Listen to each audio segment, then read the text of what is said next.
Shalom Bapak Ibu Saudara yang dikasihi oleh Tuhan. Senang bisa kembali bersama berjumpa untuk belajar firman Tuhan, untuk bersama berdoa. Dan kita akan merenungkan Matius 5:31-32, melanjutkan perenungan kita di minggu-minggu yang lalu. Kita membahas tentang khotbah Tuhan Yesus di atas bukit. Matius 5:31 dan 32, namun sebelumnya mari kita bersama berdoa. Tuhan yang Maha Baik, Tuhan yang penuh kasih, kami sungguh bersyukur untuk kesempatan yang Tuhan berikan kepada kami pada saat ini, boleh bersama membaca dan merenungkan kebenaran firman Tuhan. Kami percaya Tuhan akan menolong kami sehingga kami dapat mengerti, memahami firman-Mu, dan melakukannya dalam kehidupan kami hari demi hari. Karena itu kami menyediakan diri kami, membuka hati kami untuk mendengar firman-Mu ya Bapa, untuk menerima bimbingan-Mu, agar kami dapat memahami firman-Mu dan melakukannya dalam kehidupan kami hari demi hari. Terima kasih ya Tuhan. Di dalam nama Tuhan Yesus yang Maha Baik kami sudah berdoa. Amin. Bapak Ibu, saya mengajak kita bersama membuka Matius 5 yang ke-31 dan 32. Matius 5:31 dan 32 tertulis demikian. Telah difirmankan juga, siapa yang menceraikan istrinya harus memberi surat cerai kepadanya. Tetapi aku berkata kepadamu, setiap orang yang menceraikan istrinya kecuali karena zina, ia menjadikan istrinya berzina. Dan siapa yang kawin dengan perempuan yang diceraikan, ia berbuat zina. Sampai sebagian jawab bacaan kita pada saat ini. Bapak Ibu Saudara, melanjutkan pembahasan tentang perzinahan dalam Matius 5:31 dan 32 yang kita telah baca bersama.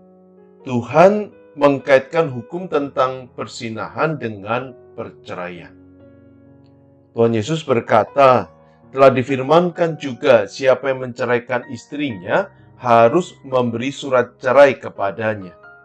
Tetapi aku berkata kepadamu, setiap orang yang menceraikan istrinya kecuali karena zina, ia menjadikan istrinya berzina. Dan siapa yang kawin dengan perempuan yang diceraikan, ia berbuat zina. Nah, di dalam ayat ini Tuhan menggunakan kata moicheuo, berzina, yang sama yang digunakan dalam perikop sebelumnya. Dan yang menarik adalah dalam ayat 32 khususnya, di sana ada frasa kecuali karena zina. Nah, frasa ini menggelitik banyak orang dan membawa banyak orang tiba pada satu pernyataan bahwa Tuhan melarang umatnya untuk bercerai kecuali kalau sudah terjadi perzinahan dalam kehidupan pernikahan itu. Jadi kalau salah satu pasangan sudah berzina, maka pasangan itu boleh bercerai. Nah, pemahaman seperti ini sebetulnya justru bertentangan dengan maksud Tuhan Yesus yang menekankan komitmen dalam pernikahan. Dalam Matius 5:31-32, Tuhan Yesus bukan membuka pintu untuk perceraian, tetapi Tuhan sedang mengkritik perceraian. Saudara, dalam Matius 5:31, Tuhan Yesus membahas hukum yang berlaku pada saat itu, yang berdasarkan apa yang tertulis dalam Ulangan 24 ayat yang pertama sampai keempat, di mana seorang suami boleh menceraikan istrinya dengan dua kondisi atau alasan, yaitu kalau sang suami tidak menyukai atau tidak cinta istrinya lagi. Itu Ulangan 24 ayat yang pertama dan ketiga. Dan yang kedua, kalau sang istri didapatinya yang tidak senonoh padanya. Ulangan 24 ayat yang pertama. Nah, dalam perkembangannya, beberapa rabi Yahudi mengkaitkan frasa yang tidak senonoh dengan tindakan perzinahan. Sehingga banyak pernikahan pada saat itu yang berakhir dengan perceraian karena alasan perzinahan. Nah, di tengah realitas seperti ini, Tuhan Yesus berkata dengan tegas dan jelas bahwa barang siapa menceraikan istrinya kecuali karena zina, ia menjadikan istrinya berzinah. Dan siapa yang kawin dengan perempuan yang diceraikan, ia berbuat zina. Matius 5:32. Nah, menarik bagaimana Tuhan Yesus menghubungkan antara perceraian dengan perzinahan dan menyatakan bahwa orang yang menceraikan pasangan lalu menikah dengan wanita lain tidak ubahnya dengan berzina. Demikian pula dengan wanita yang diceraikan. Kalau wanita itu menikah lagi dengan pria yang lain, dia pun sudah berzina. Jadi dengan kata lain, sebetulnya Tuhan tidak menghendaki umatnya untuk bercerai. Dia menghendaki agar dengan sekuat tenaga, umatnya termasuk kita menjaga pernikahan kita. Sesuai dengan komitmen yang telah diucapkan di hadapan Tuhan. Karena seperti yang tertulis dalam Matius 19 ayat 5-6, apa yang telah dipersatukan Allah tidak boleh diceraikan manusia. Jadi Tuhan tidak pernah membenarkan perceraian. Tuhan justru mengembalikan konsep pernikahan pada tempat yang seharusnya. Nah, konsekuensi dari perintah ini adalah kalau suami istri bercerai, padahal status mereka tidak berubah di mata Tuhan, mereka tetap sebagai suami istri, lalu mereka menikah lagi dengan orang lain, maka mereka sudah melakukan perzinahan. Nah, menjadi pertanyaan adalah bagaimana dengan frasa kecuali karena zina? Saudara, untuk memahami frasa ini, tentu kita harus mengkaitkan dengan Matius 5 ayat 27-30. Di mana Tuhan melarang berzinahan. Dan Tuhan mendorong umatnya untuk menjaga kekudusan hidup dan kekudusan pernikahan. Nah, karena Tuhan membenci perzinahan, maka dalam hukum Yahudi ketika seseorang terbukti melakukan perzinahan, maka sang pelaku akan menerima hukuman, yaitu terpisah dari Tuhan.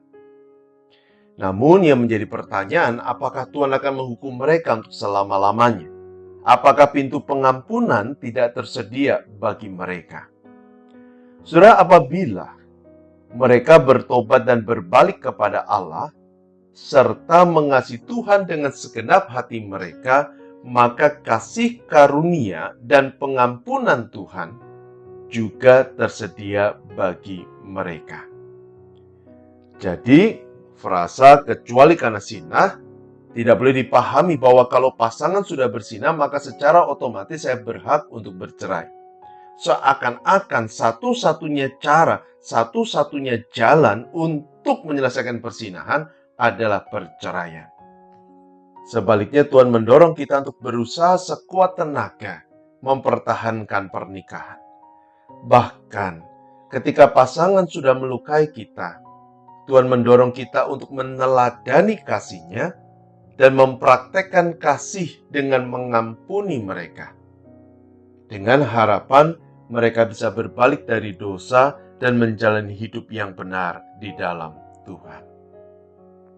Namun saya menyadari bahwa mempraktekkan hal ini tentu bukan perkara yang mudah. Karena ketika terjadi pengkhianatan, tentu ada hati yang terluka, ada kekecewaan, ada kepercayaan yang sudah rusak.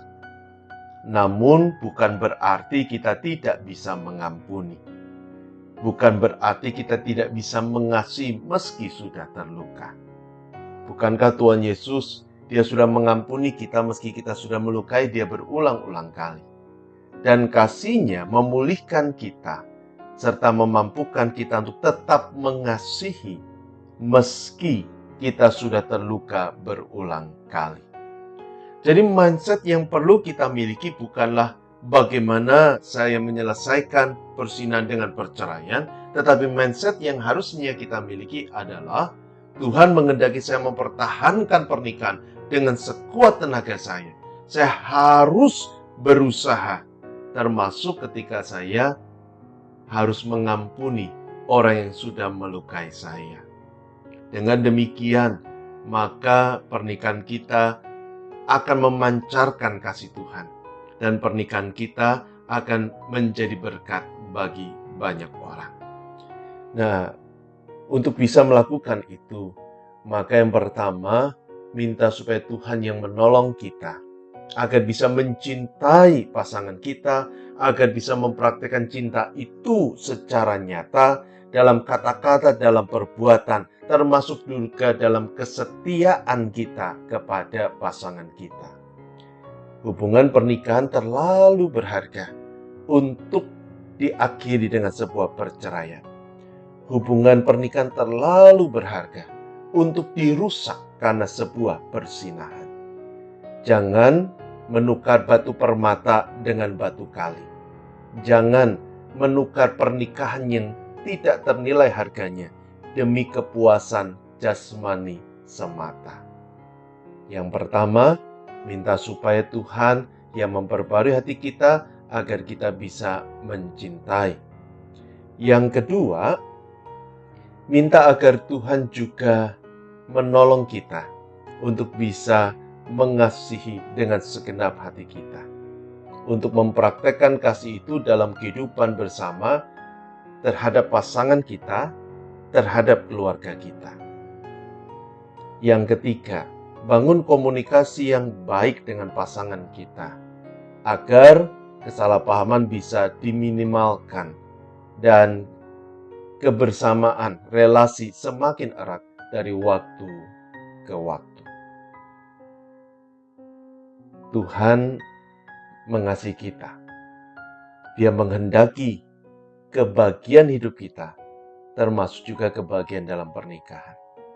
Karena itu Dia pasti akan menolong kita agar bisa membangun pernikahan yang bahagia, yang berlandaskan pada kasih Tuhan, yang memuliakan nama Tuhan.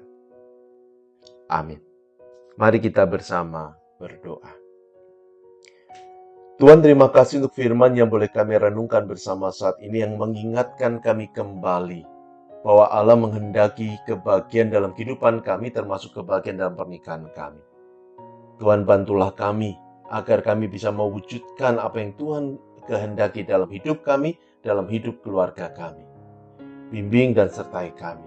Dan saat ini kami berdoa untuk setiap pasangan-pasangan, Tuhan yang tolong supaya bisa mewujudkan cinta Tuhan secara nyata dalam kehidupan bersama, sehingga kebahagiaan mengiringi langkah-langkah hidup mereka. Kami berdoa juga untuk anak-anak muda yang tengah mencari jodoh dalam hidup mereka.